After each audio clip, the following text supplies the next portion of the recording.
What's up, Trader's Edge? Trump and tariffs spooked the market on Friday.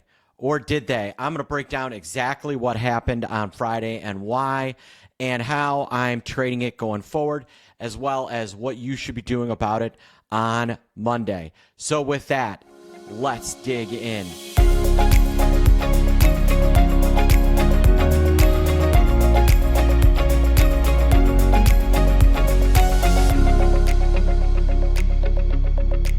All right, folks. So on Friday, the S&P had a pretty nice turnaround. It was up at 6,100 and then closed the day almost on the lows at around 60.25, basically swallowing up 2 days of gains in a single day. With that, the Qs also pretty ugly day. They're back approaching the 50 and 21-day moving averages, which are right on top of each other. VIX did get a boost. So what caused this? Well, you're saying it was the Trump tariffs. It was the Trump tariffs. Really? Was it?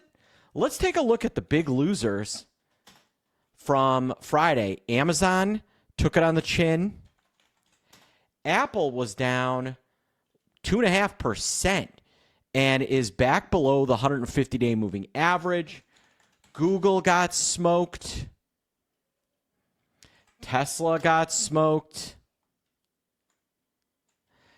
Broadcom was down.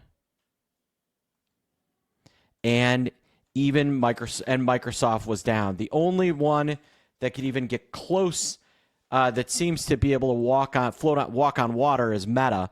And even that one kind of turned around and softened up. So this was a sell-off that was really led not by tariff stocks, but by mega caps. Mega caps. MGK, which is the 90 largest companies in the S&P 500, got absolutely obliterated on Friday. It closed down 1.22%, as bad as the NASDAQ, and these are supposed to be stable companies. And that's because big stocks got beat. Why? The bond market, it's back. TLT did manage to hold the 50-day moving average, but was soft. IEF was down. The bond market as a whole sold off. So you had a little bit of this Trump tariff fear. You had mega caps selling off, and then you have the bond market. So what are we doing? Well, one thing we know is to fade Trump tariffs. Fade Trump tariffs. So as ugly as things were on Monday and Friday, look at what happens every time there's a threat. We rally right back. So as we head into the long weekend, into Monday, Monday morning, I'm hoping we're down because I want to go long. I'm going to be looking to go long calls in the S&P 500, calls in the Qs, calls in XSP. I'm going to be looking to potentially buy puts on something like VIX or VXX. That is the way I think the market lines up and how I'm going to be approaching it. Now, so what would I be doing? I'd be looking at something like SPX for Friday. I might look at the $6,100 calls or maybe the $6,050 calls to hedge my downside.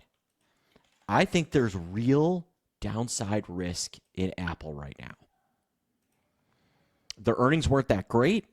It's been below the 150-day moving average for a very long time. It has not touched the 200-day moving average. It has not been below there. It has not crossed there since Feb of 2024. So we're due, and that's down below 220.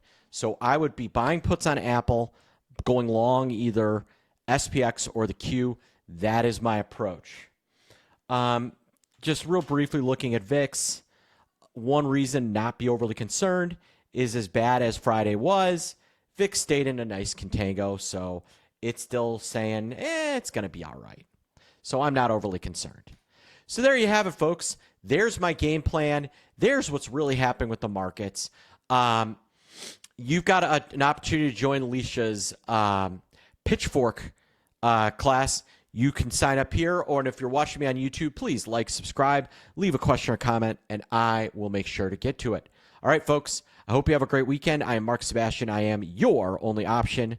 I will see you soon.